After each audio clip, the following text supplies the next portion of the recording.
Trademarks are valuable marketing tools. At their most powerful, they can immediately trigger brand associations without the brand name ever being mentioned.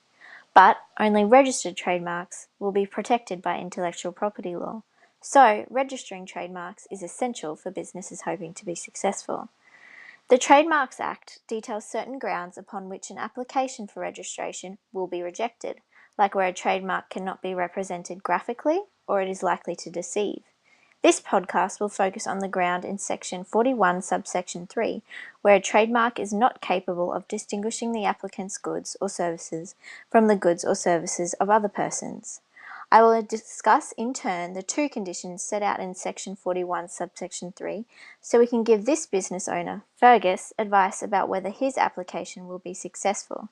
Yesterday, Fergus decided that he wanted to use this sign as a trademark for his business, Fresh Figs. If these two conditions apply to a trademark, it is deemed not capable. That is, a trademark is not inherently adapted to distinguish the goods or services, and it has not gained factual distinctiveness. In Ocean Spray Cranberries and Registrar of Trade Marks, the registrar had deemed the trademark Cranberry Classic as not capable. It was a phrase which appeared on bottles containing cranberry fruit juice. Ocean Spray was appealing against the rejected application. In Ocean Spray, Judge Wilcox referred to the test for determining whether a trademark is inherently adapted from the case Clark Equipment and Registrar of Trade Marks. It involves considering whether other persons in the same trade would think to use the same trademark. In light of Note 1 in Section 41 of the Trademark Act, it was considered significant that Cranberry Classic appeared on the label in the same block letters and with the same degree of prominence as the words which identified other flavours in the range, like cranberry blackberry and pink grapefruit. The fact that the phrase Cranberry Classic appeared to be interchangeable with the phrases that identified the other flavours led Judge Wilcox to determine that it was only being used in a way to describe the contents of the bottle to which it was affixed.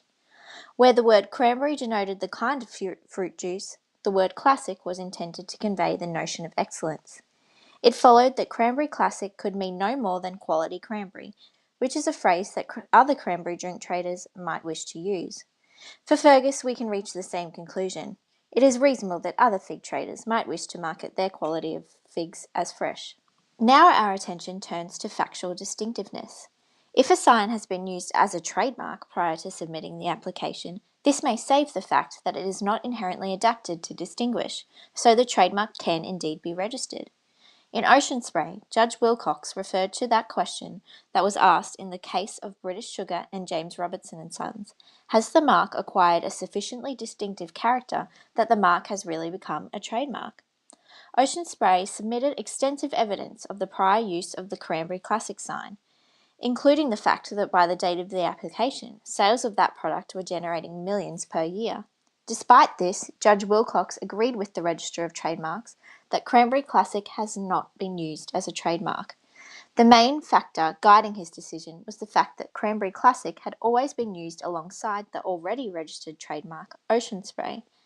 His Honour said that given the invariable presence on the label of the Ocean Spray trademark, any association in the public mind between the product and the company would have been derived from the use of the words Ocean Spray in advertising, not from the use of the words Cranberry Classic. So, Fergus, I'll sum up your position as per Section 41, subsection 3. A. Remember, a sign which is indicative of quality is not inherently adapted to distinguish your goods, because other fig traders might wish to use that same description. B. As you only conjured up the Fresh Figs sign yesterday, there is no way you've used it as a trademark prior to your application. You cannot argue factual distinctiveness. As both these conditions apply to your sign, it is probably not capable of distinguishing your goods from the goods of others. Your application will likely be rejected. Sorry, Fergus, you'll have to figure out a different trademark.